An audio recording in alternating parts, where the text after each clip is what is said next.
If you have these powers with conflicting visions, which definitely for China and the US, they definitely are conflicting, isn't it kind of inevitable that they are bound to clash at some point? Is there a way to prevent that? And is that even possible? All right, first of all, don't underestimate the importance of all the other countries in the world, and particularly Europe. The Cold War was not won because what the United States did or didn't do. There were incredible numbers of Europeans who made that happen. And the Helsinki Accords were a major contribution of Finland of working the diplomacy so those things happened. And the European Union, that's not a US creation, that's a you guys creation. So don't, the strength of the West, and the West is a really, I don't know what the right term for it is. It's not the right term because South Korea are part of it, uh, Japan's part of it, Taiwan's part of it, and then New Zealand and Australia are part of it, but they're not in the West or whatever you're going to say West is. So already the terminology is wrong. And the notion that it's strictly Western civilization is also a problem because international institutions, as they keep moving forward, is they take on board other people's ideas from different places. And that's the only reason other people would join, is if they have some input into these things.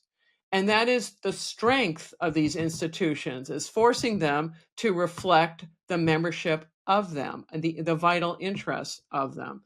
So that's one thing. Don't exaggerate the importance of the United States. Of course, it's important. So's Germany. There are a lot of places that are important. So's Brazil, right? There are many, many places. How about India? By the way, India borders on China. If China goes ballistic, believe me, the Indians will have an opinion on that subject, right? Bordering on it. And the Chinese claim Indian territory. So they're alert to this nonsense of the Chinese claiming every stupid island in the South China Sea. All they've done is destroy the fishing grounds. I don't know why Greenpeace hasn't talked about it, but that's the environmental story of the last 20 years. An entire sea has been killed courtesy of Chinese military base building. Um, can you prevent other people from waging war? No. I mean, you would love to think it's in your opinion. Wasn't that the problem with Neville Chamberlain? People blame him for the Munich and stuff, but he's looking at it and going, "These guys can't be serious. We know what World War I was like. Why would anyone in their right mind do this? They're insane. They couldn't want to do this. So we will work a compromise that will keep them from doing this." No. Or Angela Merkel. We're going to buy lots of oil. They will love it. They'll have all this money they can go toss around and waste however they please. Surely they will think this is a good idea. No, that's not what they thought. So Xi Jinping is hell-bent on taking Taiwan. It'll be a disaster, most particularly for the Chinese if they do it. They're going to get pariah status.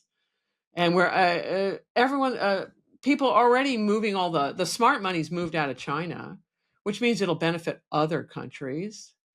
Um, I think it's back to these international organizations of cooperating with your allies and your friends and get them to talk to the Chinese and talk to the Russians. But at the end of the day, uh, they're going to make the decision. And this notion that you can make them decide one way or the other, I don't believe you can. I mean, this is another, I think, a problem with American political scientists and deterrence theories. They came up with all kinds of deterrence theory in the Cold War. I have so many nukes, and I tell you I'm going to do this, that, and the other thing with you, and then you'll behave in a particular way. It gave this false sense of security because it's make believe. The other person's going to do what they're going to do. Just what you think is rational in your mind may not be remotely what they think is rational in their mind. So that's the sad news for the Chinese who, if they allow this to happen, they need to look in their mind and go, if we do this, what will the world look like for Chinese in 20 years, 25, 30, 50 years? It'll be just depressingly bad if they do this. And then the second Cold War is going to depress growth rates. We in the West, of this, for which West is not the correct terminology, but those who cooperate in the global system and play by the rules, we're going to keep compounding wealth. That's what happened in the Cold War, right? Americans, Europeans, not in Eastern Europe, but in Western Europe, were having grand vacations, living a good life during the Cold War, while the Russians were busy trying to shove bad economic models down people's throats, which is what Putin's up to doing. Is, guy, you're so incompetent at home, and then you think you have the right to tell other people so they can be as incompetent as you are. So, it's a difficult part of, I think, what's disturbing for your generation is that all of your life that you remember as an adult was in this inner Cold War period, and for all its problems, it was a miracle. And from the Czech Republic, you'd feel the miracle of getting out from under the thumbs of the Russians.